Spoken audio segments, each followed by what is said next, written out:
Good morning, children. Our today's topic is elections and working of the Lok Sabha.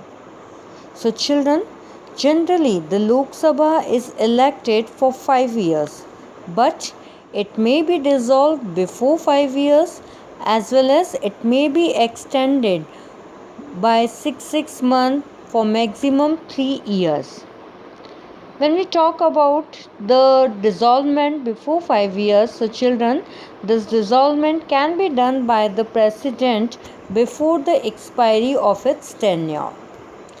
And generally, when we talk about the increasement of the tenure, so it can be increased by 6 months at a time in abnormal condition, up to the maximum for 3 years.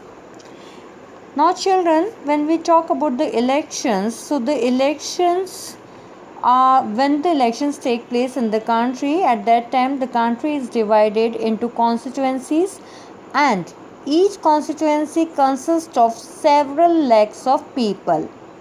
Every adult, whomsoever is of 18 years old, is having right to give vote. But children, earlier the situation was not so easy. If we talk about before the independence, so before independence, the country there was a difficult condition, and our freedom fighters had a long struggle to get this right. Under the colonial rule, all the rules were forced on the people. Because of that, they did not dare to criticize the rulers due to the fear of the British government. But when the national movement started, especially after 1885, then the Indian National Congress was formed and the conditions bit changed.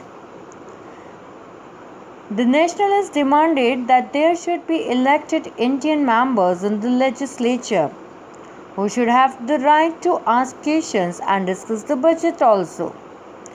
In the Government of India Act of 1909, the British government partially accepted these demands, but they did not allow all the adults to vote and to take part in the elections. And therefore, the nationalists they continued their demanding that all the adults should have the right to vote. This principle of giving right to vote to every adult is called as a universal adult franchise.